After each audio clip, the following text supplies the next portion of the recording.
Hi, how's everyone doing? Good. Good. Thanks a lot for coming. My name is Matt Gossage. I just want to start out by saying thanks to Monkey Wrench for hosting me and also for just being a great resource here in Austin. I'm here tonight to talk about a delegation that I went on to El Salvador. I got back a couple weeks ago, and it was a trip. I was there for about 2 weeks, and it was organized by a group, CISPES, which stands for the Committee in Solidarity with the People of El Salvador. They do work here in the U.S. specifically to build a movement of solidarity of people in the U.S. For the people of El Salvador, and specifically for social movements and self-determination, and for movements in El Salvador. They're working for democracy. It was formed at the start of the Civil War in the early 80s here in the U.S. The war was in El Salvador, but CISPES formed in the U.S. in the early 80s specifically to pressure our government to stop supporting the military and the war there in El Salvador. And CISPES is really committed to anti-oppression, anti-imperialism, and working to support democracy and socialism. So there are a bunch of pinkos like me.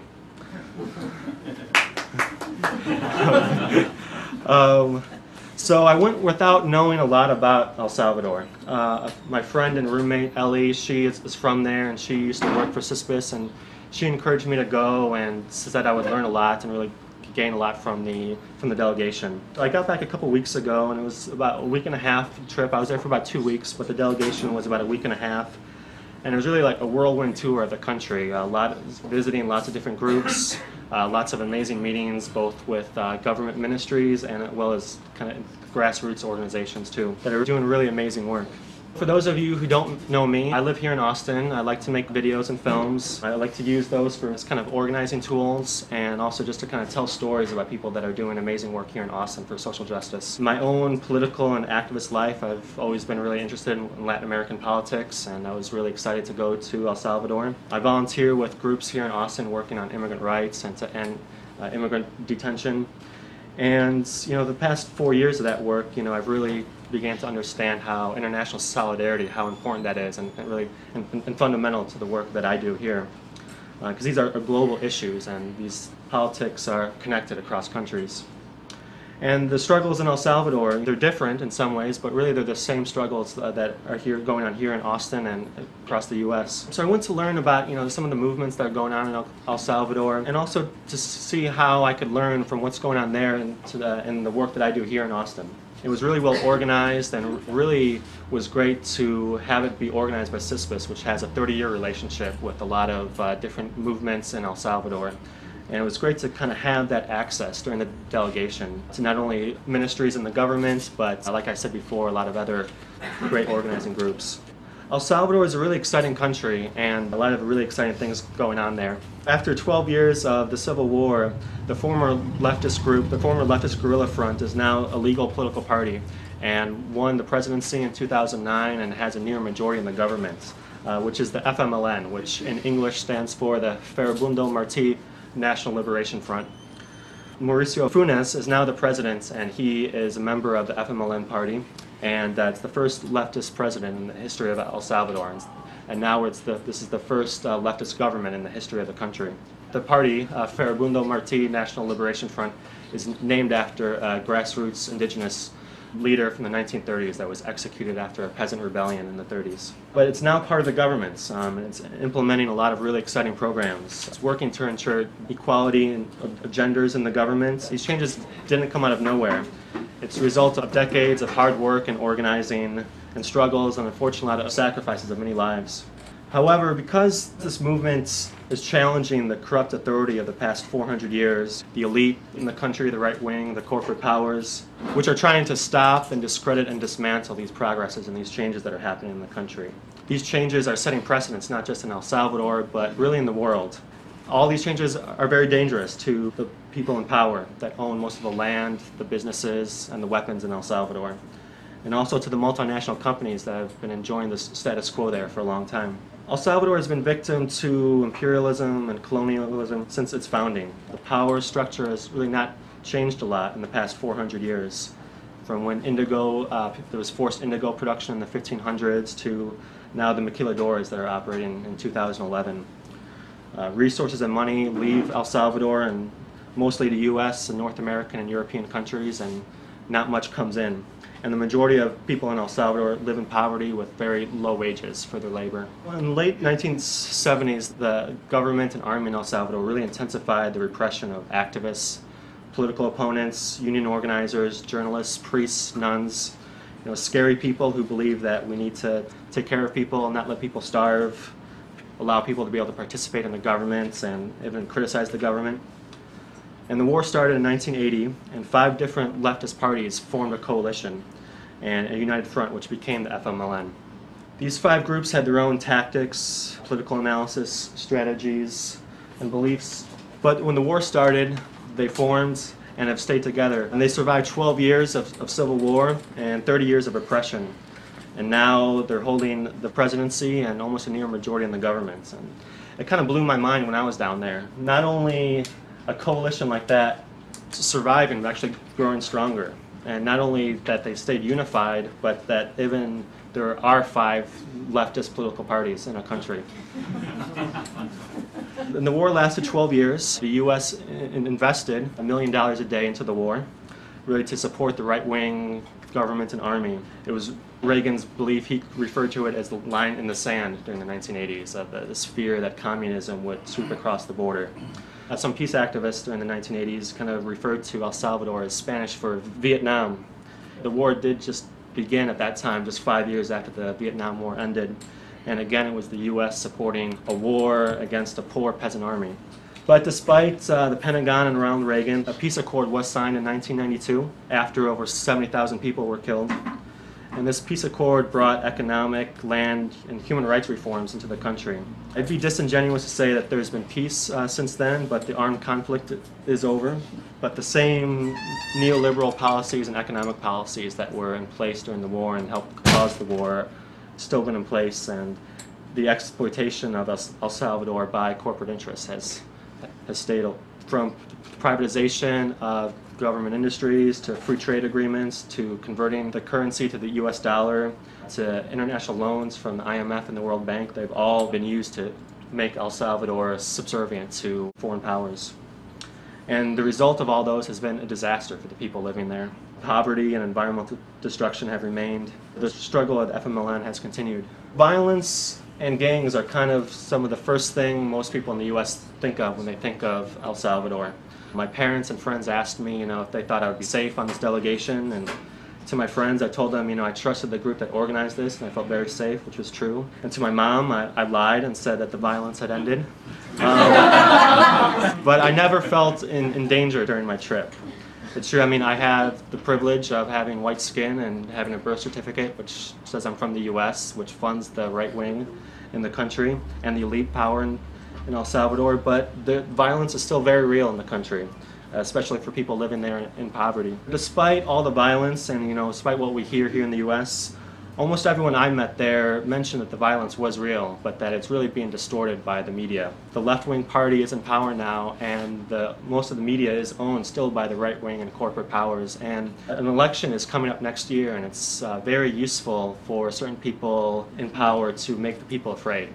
And having people afraid can be very useful when an election is coming up. So there's a lot of analysis on the left in El Salvador really about not just the violence, but really how is it portrayed and what's the reality versus the media in the country. I don't want to minimize this. The violence is very real. There are people from El Salvador here in Texas, here in Austin, and across the U.S. that have come here to flee the violence. There are women in the Hutto facility in Taylor that are from El Salvador that are here because fleeing the violence. There are people here in the shelter Casa Marinella from El Salvador that are here because they've been fleeing the violence across Texas. Another side of that is that there's almost total impunity for the violence that's going on in the country. Over 90% of murders aren't even investigated in El Salvador. And not only that, there's a lot of political crimes and political assassinations that are in the country that are easily are covered up and called gang violence. The most obscene and scary example of that I witnessed there was in the north of the country, in Cabañas, which is a state or a department in the north of the country. And of all the meetings that our trip went on, and we had about 3 or 4 every day and met with a lot of people, but the time that we spent in Cabañas in the north really stayed with me the most of everyone that we met. In Cabañas, there's a fierce battle being waged over land and self-determination. International mining companies have discovered one of the world's largest deposits of gold in Cabañas, in the north of El Salvador and in Honduras and Guatemala. And communities there have been organizing for years to prevent the mining from coming. Once these deposits were discovered, the mining companies would go to these communities and they would offer jobs and money and progress. And people began to ask themselves, well, what else aren't they telling us? So people went to Honduras that are from Cabañas, and they went on a tour of some of the mines there, and they wanted to see like what's happening there when the mining has actually begun. And they saw environmental destruction, they saw mountaintop removal, they saw rivers contaminated with chemicals and cyanide. And they found out that, but from speaking to these people in Honduras, that despite all these claims, only 2% of the money that's being earned from these gold mines actually stays in the country. And almost all of the jobs in the mining industry are temporary. And they went to exploratory sites in El Salvador where these companies were doing tests of how much gold was in the area and trying to see what scale of operation would be done. And they saw that the river was dry, and they began to ask themselves, if this is what's happening during the exploratory phase, what's going to happen when the actual real mining begins? So they organized and they said, no, we don't want this here. We don't want mining to expand here.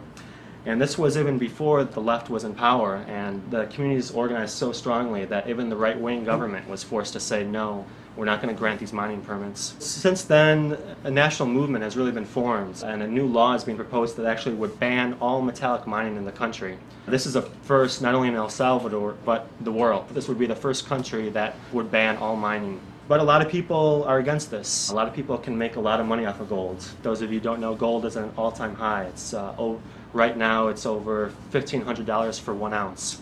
And these are projected to be some of the largest deposits in the world left of gold. So that comes with a price. In the past 18 months, there have been 4 activists that have been killed and assassinated that have been outspoken against the mining industry. This woman was killed while she was pregnant in front of her 2-year-old son just 6 months ago. A week before we got there, a student was murdered. His body was found just a couple days before I arrived there. He was a student, an anti-mining activist, and he was posting up flyers in the town square that was in favor of the anti-mining law, and he disappeared. And then he was found a week later with a couple bullets in his head. And the police are saying, you know, this was gang-related, that these are family disputes. I hope you can trust me that if you spend 5 minutes talking to the people that knew him and these other people, that's completely ridiculous. These people were not involved in any gangs or other violence, and it's very suspicious how all 4 of them had lost their lives. On the bus ride back from this meeting, I was freaking out. I couldn't believe some of what I had seen. There's people here in this room, people, my friends that I love, that I could see doing some of this work. Putting up flyers that are against mining, speaking out against environmental destruction. And me not having to worry about friends that I love, disappearing and losing their lives and being found with bullets in their head, like Juan Francisco. It shook me a lot, seeing more examples, not just of my privilege here in the U.S. and being politically active, but also the courage of people there that are doing this work. In addition, besides these suspicious assassinations and disappearances, there's also legal and economic means that are being used to try and crush the opposition to the mining. Pacific Rim is a Vancouver-based mining company, and they've been doing a lot of the explorations and petitioning for the permits of mining. They are suing the government of El Salvador and the court of the World Bank, saying that by not issuing these mining permits, they're infringing on Pacific Rim's right to make a profit in the country. Because El Salvador is a member of CAFTA, which is the Central American Free Trade Agreement, which formed, I believe, in 2005. They're taking the government of El Salvador into court, the World Bank Court, which meets in Washington, D.C., and suing them, saying that that government and that these communities are infringing on this corporation's right. And interesting, a footnote to that is that Pacific Rim is based in Canada, and Canada isn't a member of CAFTA, the Central American Free Trade Agreement. But the U.S. is. So Pacific Rim, what they did was they took an office they have in the Cayman Islands and they moved it to a strip mall in Reno, Nevada. And that's the US-based office that they're filing the lawsuit in. That's just one of the stories I learned on the delegation. I met with a lot of groups. What I saw in Cabañas is really emblematic of a lot of the challenges that El Salvador is facing, which kind of reminds me on a different point. On this delegation, we had to abide by a lot of security culture. We weren't allowed to talk about politics in public. We weren't allowed to wear clothes that had political statements on it or even political organizations on it. We had code words if we were in public, and some of us started talking about politics. We would have code words to kind of say to each other to change the subject. I learned, being identified as a leftist, progressive activist in El Salvador has been very dangerous, and still is in parts of the country, as I learned. El Salvador has been exploited since the first Europeans rolled through there in the 1520s, and the wealthy elites that own most of the land and businesses, they don't like the spirit of change that is happening, which is putting people over their profits. So I hope this hasn't been too much of a downer, this past story. Things are fucked up in El Salvador, but things are here too. But there's exciting and really inspiring resistance that's happening there with real power and potential to really carry out this really progressive vision that people on the left have in El Salvador. The whole point in going there and giving this talk is to really talk about the exciting things that are happening there. The FMLN, was an outlawed and hunted political party during the war, and now they're in the government and they're making great progresses. For a country that has been exploited with such violence and war and injustice, we're witnessing a true political transformation there in the country that has never happened before. While the FMLN does share power with the right wing, they've been able to begin implementing really progressive programs, for just in the short amount of time that they have been in power. El Salvador is a beautiful country. It's very green, has a lot of rain. We'd go on walks underneath these mango groves and throw a stick up and have the ripest mangoes I've ever had drop from the sky and eat them. But despite that, I learned that El Salvador has the second worst deforestation in the world after Haiti. And this has been a result of some of the economic policies since CAFTA was formed. A country with such amazing fertility and rain and growth, 90% of the fruit, corn, and beans are imported into the country. Most of what's grown agriculturally is coffee and sugar. But now, as part of a new government program, seeds are being given to small farmers, and the goal is to build a truly independent food system and have food sovereignty in the country. The government has a plan to eliminate all importing of corn and beans by 2014 and stop all purchases of genetically modified seeds from companies like Monsanto and other corporations. There's a real chance in the near future that they may pass a law that would ban all metallic mining in the country. That's, of course, not only be a precedent in El Salvador, but like I said earlier, this would be the first country in the world that would do something like that. FMLN has a policy that 35% of all its candidates are women, and they're pushing a law that would mandate that 40% of everyone in the government are women. Now, it's probably still too low, but just to put in comparison, in the U.S. we only have 16% of all our elected officials are women. So what I'm trying to get across is that as depressing as politics may seem, as the violence may seem, as this repression may seem, there's always resistance. So many people said to me while I was there's opportunity in this crisis, the opportunity to really get at the root of these problems, and that's what people there are trying to do. Communities are standing up. Places like Radio Victoria, which is a community radio station in Cabañas, in the same community where these assassinations are happening. They've also had threats and death threats for the past year since this has begun. And they've been standing up, and they are refusing to be silent. When they get death threats, they're continuing to speak out and to have people talk on the radio about what's going on there. And the courage there is very inspiring.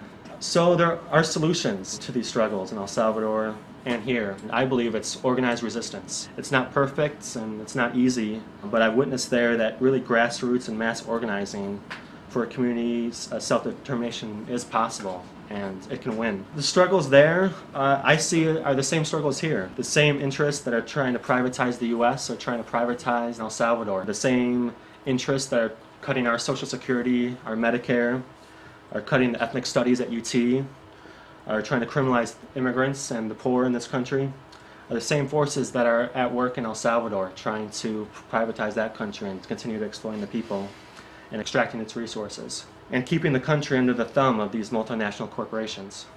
All right, now here's the fun part. We have an opportunity to stand in solidarity and support these groups and these movements there in El Salvador. As Treasure City Thrift likes to say, we need solidarity, not charity. And I like that saying a lot, that we can stand in solidarity, not because we can solve these problems as great progressive North Americans, but because their struggle is ours and our struggle is theirs, and that's what a lot of people said to me when I was in that country. We have been organizing, just like in El Salvador. You know, we organized to improve workers' rights here in Austin. We organized to stop the racist immigration laws from being passed. We organized to stop budget cuts at UT. We organized to end patriarchy in our own communities. And just like that, just like we have to support each other here in Austin, you know, I'm asking us all to support these groups in El Salvador. These aren't well-funded groups. These aren't groups that have grant writers and development staff. These are small grassroots organizations that are really struggling for funding and doing really hard work of community organizing. Half of them are women-led, and that's a policy of CISPES to fund that at least half the groups that are funded are women-led, and that really reflect the important work that's being done in El Salvador. And the goals are modest: $1,000 to a group, $2,000 for another group, $200 for student organizing. All the money raised here tonight is going to support these groups. I just want to thank everyone for coming, for your time and your commitments. When I started this, there's a lot of people here in this room that know a lot more about El Salvador than I do, that are from there. And really, we can hopefully share the knowledge that's here in this room. And I'd be happy to answer any questions for a while. Thanks, everyone. I met a lot of people there that are really kind of on the front lines of grassroots organizing, and they're very skeptical. I'm sure some of us can relate. They had a supposedly leftist president be elected, and they have a lot of expectations. A lot of people I met with, especially a lot of union organizers, are very disappointed, despite the exciting programs that are coming on in the Ministry of Health and the Agricultural Ministry. A lot of the economic team of President Funes is relatively conservative and very much more aligned with Washington, D.C. than a lot of people would like. And just a little bit of background, the president, he's a member of the FMLN, but he is a journalist. He used to work for television, and he hasn't historically been with the leftist party. And a lot of people said to us, he wasn't there risking his life during the war. We were. So if he's not going to do what we want him to, we're going to get a new president. A lot of the weapons and resources of some of the gangs are more than what some people believe these gangs would have resources for. So there's a lot of cynicism. Who actually is funding some of this, whether it be... Yeah, I've heard that. I know there is a lot of violence, but I feel like people there are aware of the media's representation of the violence, and there's definitely a lot of skepticism about what is the reality versus what is being shown on the front pages of the tabloids there. The English translation is the Monument for Truth and Memory, and it's in the capital, San Salvador. And as impressive as it is, it's very sobering because it's actually only the names of civilians in the war. So the number of people that died in the war is much greater than that. Who's that? That's an interesting story. I can talk about this. So this is kind of a sleazeball. He's he works for the equivalent of the Attorney General in El Salvador. Because of all these assassinations, one of our actions that we did there in the delegation is we held a press conference of people from the U.S. And we held a press conference on one of the days we were there outside the office of the Attorney General. So we had this press conference to really call on the Attorney General to do their job. And the person that was in front of that microphone, he's kind of, I guess, the equivalent of chief investigator of the country. And he's been in office for over 15 years. So it's kind of been his job for the past 15 years to not investigate all the corporate crimes that have been going on in the country. As a bunch of mostly white people from the U.S., we got a lot of media. We were on the nightly news of every single television station that night in El Salvador. And not just a blurb, I mean, there was full 10-minute long segments on every television station. And he was forced to be on camera to say, we're doing our job, I know the investigation is going slow, but trust me, we're taking this real serious. We forced a reaction from their office. I believe there's neither any trials of military or any reconciliation process in El Salvador. Isn't that correct? From my understanding, there is an amnesty, part of the peace accord, an amnesty which granted amnesty to all the members of the army during the war. I don't know about reconciliation processes. I know my roommate Ellie, she's doing her PhD research on more of the personal reconciliation process that's going on, in the country, where people in the same family, you'd have someone in the army that was also a guerrilla at the same time. And Oh. what are the realities of that now that the war is over? How do you rebuild those personal relationships? I don't know of any formal reconciliation process, though. I talked to a lot of people there that were like this picture right here. That's a former guerrilla hospital that was in the mountains, and they had their family, their cousins and brothers were in the army while they were fighting. The independence and the grassroots organizing strategies of all these social movements, the water workers who are trying to keep privatization of water from happening, all these different, and they all have independence and organizing strategy, and they work with the FMI, but they don't exceed their vision to an electoral strategy. Right, they really don't, and it's a good learning process. A lot of people shared that kind of analysis too. That the reason some of the criticisms about Funes is that he's not going to repeal the free trade agreements. He's not going to get rid of the U.S. dollar. In 2001, El Salvador went from their currency to the U.S. dollar, which has been a disaster for most people in El Salvador.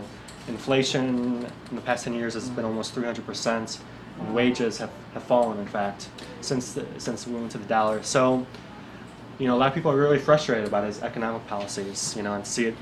But then there's a lot of analysis that he does look to what happened in Honduras and knows that, well, if he rocks the boat too much, he could wind up like Zelaya.